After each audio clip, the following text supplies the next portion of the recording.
On this episode of the BrainTech podcast, I'm joined by Dr. Paula Cohen, Dean of the Pennoni Honors College at Drexel University. She is a distinguished professor of English and author of numerous nonfiction books and novels. Her most recent book, Of Human Kindness, which Shakespeare teaches us about empathy, guides our conversation about empathy and how we can create technology in a human-centered way. Enjoy the episode. Hi, Dr. Cohen. Welcome to the BrainTech podcast. It's great to have you on. Thank you, Zach. So this past summer, you were a guest in Dr. Honoral's class, Brain Technology Convergence. And that was one of the first times that I heard you speak. And you introduced your most recent book, Of Human Kindness, What Shakespeare Teaches Us About Empathy. Yes. And so I'd like to start off by asking, what is empathy? Empathy is the ability to feel or try and feel what another person feels like. That's different from sympathy, where you feel pity, perhaps, for someone, but trying to understand where the other person is coming from. It's a much harder chore because we're different. And so for me to understand, to be empathetic toward you, I need to have some understanding or imagination of where you might be coming from, which is different from where I'm coming from. Right. So it's putting yourself in someone else's shoes, but it can also be difficult if there's not a shared experience between the two people. Exactly. And if you don't have the same backgrounds or you don't share the same ideas about things, religion, politics, and so forth, that's where the challenge to empathy comes. Okay. So how does Shakespeare convey empathy through his books and through his plays? Is it very upfront, or is it more subtle? Like, is it with his characters? I think it's sort of subtle. I mean, I don't think you generally think about Shakespeare and empathy, and that was one of the reasons why I wanted to write the book. I have been teaching Shakespeare for some time, although he was not my original area of study. I began by studying the 19th century novel, where it's very easy to empathize with characters because you get inside their heads. What the novel does is, of course, has the ability to write about what people are thinking or feeling. And this can be from the first person position or from some omniscient narrator or from a restricted third person. But when you're dealing with Shakespeare, he's a playwright, and so everything is externalized. Now, there are the soliloquies where you do get inside the heads of the characters, so to speak. I mean, Hamlet has the famous to be or not to be soliloquy. But what I'm really became interested in with Shakespeare was the way he allowed us to empathize with some of the characters who are not heroes. They may be protagonists, but they're not heroic. And that struck me as a very valuable element. The most important play in this regard, in my opinion, is The Merchant of Venice, which is a relatively early play. But in it, and I should note that Shakespeare borrows or steals his plots from other sources, and this was very common at the time. So the plot lines are not original. What's original in Shakespeare is the way he shapes his characters. And so the character of Shylock, who's the Jewish moneylender, who is the villain of that play, he gives an extraordinary speech at one point about how he has been treated by the Christians around him and how he has learned from their example to be the villain that he is because he's been marginalized so much in that society. And so this is an extraordinary cri de coeur, so to speak, in that play of how a villain can be formed by a society that has no empathy. And so I see that play as the first in Shakespeare's learning process, almost as though he, as he wrote, became more attuned to the other, to the figure who otherwise, in other plays, by other playwrights, would have just been flat villains. He makes them three-dimensional because he empathizes with them. That's interesting. It's interesting how it was a process throughout his writing that he became, or that he integrated empathy more. But that also, it wasn't so much with the main characters as well. It was more sort of like the side characters, where there was that empathy that he integrated. Yes, because the side characters or the antagonists are the ones that we tend to not see. One of the most interesting examples, I mean, he did write Othello, which of course has a black man at its center. And so he certainly empathizes with Othello. But I should note, before I go on to make my point about that play, that for a long time, particularly in the 19th century and even in the 20th century, that character was played by a white man in blackface. So the very fact of its being about a black man whose jealousy arises, sort of like the villainy in Shylock, his absolutely irrational jealousy arises because of the way in which he's been positioned in the society. But the character in there that I think is often overlooked, and who if we read the play closely, and I do like to read the plays as well as view them in movie versions or stage versions with my students, is the character of Iago, who is the lower class character. He's represented as lower class, who's the ensign or second in command, second to Othello, and is passed over for an important promotion in favor of someone who's more refined, who's more higher class, who doesn't have the same experience that Iago has. And that breeds resentment and hatred. And I think you can make a lot of interesting comparisons with things going on in society today, where people feel overlooked, they feel embittered because other people, they feel, are getting things that they don't deserve, that they deserve, that their seniority in a position is greater than someone else's. So Iago's a fascinating character to speak about with my students, because they often see in their parents or grandparents elements of Iago. Certainly. Yeah, it seems like there's a lot of lessons that can be drawn from Shakespeare's work that still apply today, especially today. Are there particular lessons that Shakespeare has maybe not taught, but has illustrated through his works that you think are important for college students to learn? Well, you can read the plays closely, and certainly there are many, many things that you can get from those. But I think the larger issue that I think is important to think about is the idea of learning empathy. That if you think that he continued to write his plays and become more empathetic, I think we can take a lesson from that and think, well, if I practice empathy, if I think, where are you coming from? Why is it that you're behaving that way? Why is it that you so strongly disagree with me on this topic, instead of just immediately, bristling and getting angry? I think that notion that we can practice it and become better at then talking to the other person is something that I think we can learn from Shakespeare.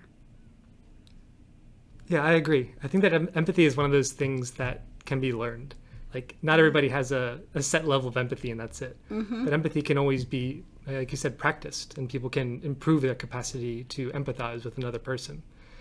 And that brings up a topic that is interested in me as an engineer, is how do we create technologies and innovations that are more human-centered and human-focused and that bring empathy into the product? So take social media, for example. There's so much derision in social media today, and people are angry at each other. And it's not a platform that's conducive to civil conversation. Yeah. And I feel like there's just a lot of empathy and human connection that's missing from these platforms. And so something that I always think about is, how do we try to create the next version of social media or the next version of technology that is try to bring it back to like the human at the center and try to empathize, bring like empathy and human connectedness to the forefront, as opposed to something like a profit motive or something that just benefits the stakeholders in the company. And so I wonder if that comes from the education and the way that these engineers and researchers and scientists are taught. Like you said, you can learn empathy. And I wonder if there's something that we should do differently or need to change in the way that we educate these future engineers to try to create these systems that are more human focused. Boy, that's a big question. I'm not sure. Obviously, I believe in a humanities education as an adjunct to a STEM education. I'm not sure if that kind of education necessarily makes one more empathetic. I believe reading Shakespeare and great literature, you begin to see that other people think differently and you understand more where they're coming from. But I would say that the most important thing for college students is to talk to each other. One of the things about social media is that it isolates people. And one of the things about the pandemic is that it isolated people. But I think the greatest thing about college life is being able to sit with somebody over a meal or over a coffee or over a drink and talk for a length of time with someone very different from yourself or with a group of people. And that can be so enriching and so much fun. But often students don't even know to do it. I mean, I think if you live in a dormitory, it helps because you tend to do that with the people on your floor. Unfortunately, I feel that the drinking culture, a drink is great, but a drinking culture in which people get drunk tends to work against conversation. I also wanted to say something because you were talking about social media, and I was listening the other day to the whole business about the way in which it has hurt teenage girls and their self-image, and the fact that these algorithms that are meant to make money continually, and this is true in politics too, to feed individuals more and more radical stories. Check out a story about something, say, on the right or on the left, and they will feed you another story that's even more extreme on that side. So I was wondering if there would be some way, of course it goes against the profit motive of keeping people on the site, if there was some way when somebody gets a story that's somewhat extreme on one side, if they could automatically be fed a story that was on the other side. Something to balance the views. To balance it, instead of they go down a rabbit hole right. in one direction. I don't know how that could be written, but it seems to me that a very idealistic person working at Facebook might be able to figure that out. So I throw that out there. Yeah, that's interesting. Yeah, it's sort of a way to bring things back into balance. Bring them into the middle, because I do think we are moving so far to extremes, and that is so detrimental to democracy and to our country. Right. The communication breaks down when there's too much of an extreme on either side. Absolutely. And then we think of the other person as just absolutely inhuman and wrong, which, isn't going to make for a bridge between us or empathy. Right. So empathy is more born out of the social interaction and then the long conversations with peers, especially diverse peers. Yes. Rather than something that could be taught through like a formal education. It's almost like another layer on top of education where that empathy develops. I believe that. I do feel, and I'm Dean of the Honors College, where all our courses are seminar style, that a seminar is a conversation in a sense when it's well run. And so when you sit in a seminar, if you can, as a student, you get a chance to hear a lot of voices. And often a seminar, when it really works well, everybody is just really engaged and you hear different points of view, but you don't judge each other. You just naturally enter the flow and kind of develop empathy in the process of talking about ideas, often talking about another text, but in the process of talking about that text, you get to know each other. And then you can't really judge each other in the way you would when you're online and you see a comment that makes you angry. Right, when you're not strangers anymore, there's much less judgment. And some of the most impactful classes that I've had at Drexel have been the more discussion-based classes. Yeah. It hasn't necessarily been the most rigorous or skill-focused classes. It's been the ones where you get to talk with your peers and work together, or present in class and get to hear other perspectives. That's certainly one of the most important things, is hearing other perspectives. One of the great things about the classes that Dr. Honorall teaches is they're global classrooms. Yeah. So we have students from Turkey and China and the United States. Yeah. And to not just hear from peers in different colleges, but within Drexel, but different countries and different universities entirely, just adds a whole other dimension to the discussion, which I think is essential in fostering empathy and more human connectedness in the conversations. Absolutely. And Dr. Honorall has this dual strength of having both all these global connections and being very aware of the human element as often missing in STEM. And she's made it into her mission to try and rectify that. And I really, really respect her for it. No, I do as well. And, like you're the dean of the Honors College, and one of the main goals of the Honor College is the cross-disciplinary education. And I think that is something that's missing from a lot of the core STEM majors, is that you sort of miss out on the other side, the humanities side. Yeah. Do you think that there should be a better integration of the STEM and the humanities? Like, have you seen that there's been like a separation of them recently?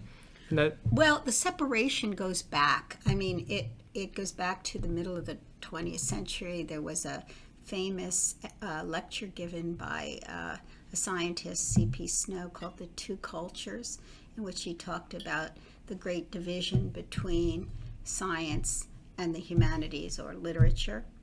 And, it's interesting to think about because they're not equivalent in that, he was arguing that humanities people need to know more science. And then there was kind of a backlash from F.R. Leavis, who was a literary critic, saying that really it's that scientists need to have more humanities, more literature. The fact of the matter is that there's a difference in that. I mean, I do believe that in high school and certainly in college, at least in the rudimentary area, people in the humanities should take some basic science and math courses in order to be well-rounded individuals. But there is a difference in that I do think STEM people need to have that humanities context in order to make judgments in their work in a way that's perhaps even greater than the other way around, because they live in a society with human beings, and to just solve problems or to come up with discoveries outside of the context of the human is very dangerous. And I think that we have become very technological and very careerist and very bottom line oriented without thinking about some of the larger human emotional elements that make us, make life worth living. Right. And so if we can't think about those things as we solve problems, I think we end up solving them incorrectly.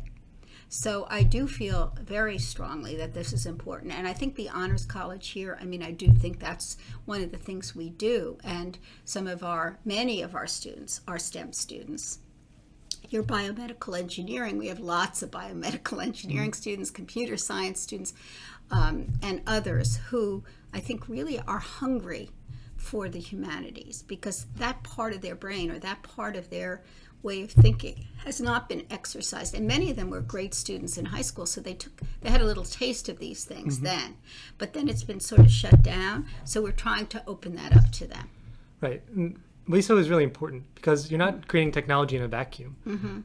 At the core of every technology is a human that it's going to be designed for or impact. Right. It's a thinking, feeling person. And often I feel like technology sort of sees humans as just like data points, as just a way to make the technology better, not necessarily designing it for the humans and to benefit them. Right. I feel like that's one of the issues with not having this sort of balance of the STEM and the humanities, is you sort of lose the focus. You get so focused on the end product, they almost forget the humans are involved in the process, and that's ultimately what's the most important part. Yeah. And I would extend that to writing. So often things that are written, whether they're computer manuals or whatever, are not written in a way that makes them accessible. So you have to go off and find someone who already knows how to use the machine to teach you how to do it, as opposed to being able to figure it out for yourself based on the writing. I find so much technological writing so opaque and difficult, and unnecessarily so. And that's just because people have not learned how to write. And writing is a human activity. The idea is to communicate and not be too technical. Most anything can be communicated, I think, fairly simply, but you have to work at it. It's not, it doesn't come naturally. You have to really practice. Right. And communicating these high-level ideas, at a level that's easily understandable is difficult. But that truly shows a mastery of the subject, or a true knowledge of what you're developing, is to be able to take these high-concept ideas that could be very technical in nature, but then to break them down into a way that's easily that you can easily communicate to, the person who aims to understand it. Yeah, I think it's the sign of someone who truly understands their field, can communicate it, at least on some level, to anyone.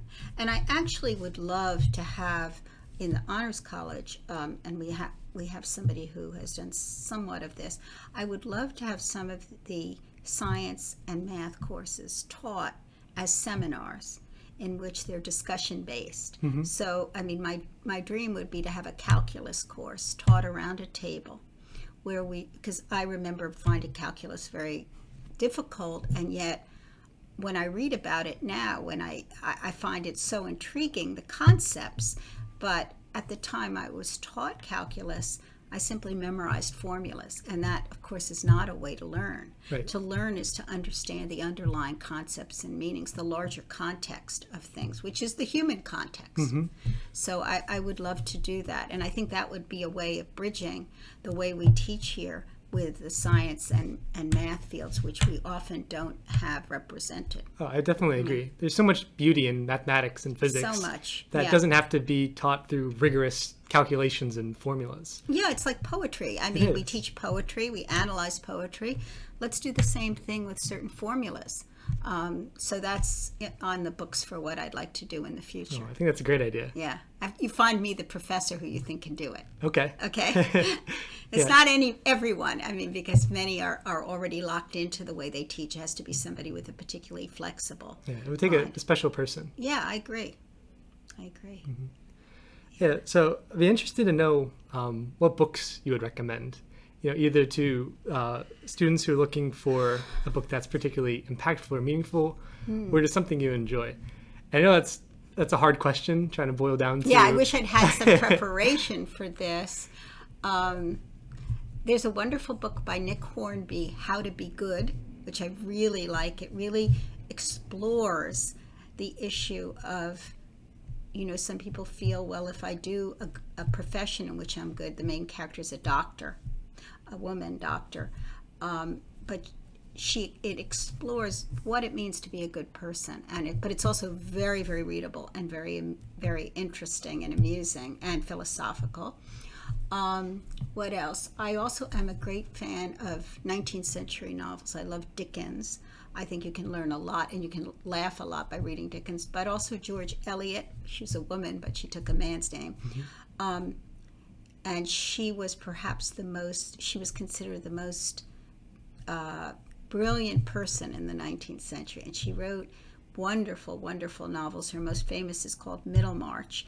And she takes a whole town and looks at all the members of this town and their various desires and needs and so forth. There's a frivolous woman. There's a capitalistic businessman. There's a doctor who wants to do research. There's a young man who can't figure out what to do with his life. So there's somebody, and then there's the main character who's a young woman, idealistic, who can't figure out how she can make a difference in a world that doesn't allow women to do much. So it's a wonderful novel, but it's a big, fat novel, and I would recommend that. So I could think more, but right now those two come to mind. Thank you. Yeah. So you gave a lot of great advice on how people can be more empathetic. Having sitting down just with a friend or someone you just met, just having a nice conversation, not being alone, and just meeting people with diverse backgrounds and personalities, and just having a conversation is a great way. I would agree with that. I'd just add to it, because to people who are in college, I would recommend they just talk to people they wouldn't normally talk to. Talk to the person in the cafeteria. Talk to the person who's working on the landscape, somebody who's picking up the trash, people from different walks of life, as well as different students who are their peers, because those are people with stories of their own, and you can really learn from them, and you'd be surprised at the where they're coming from and the way they might overlap with you. Right. Yeah. So, it's a beautiful thought that just a random person on the street can have a life that's as like complex and as meaningful as your own. Absolutely, and that's what novels teach us, because we see that they're populated with people like that. But then to do it in your own life, I think adds another dimension. So I recommend that. And I hope that if students listen to this, and if they're interested, they are welcome to come and visit me in my office, and we can chat further. All right. Well, Dr. Cohen, it has been a great having a conversation with you. I really appreciate it. Thank you. I really enjoyed it.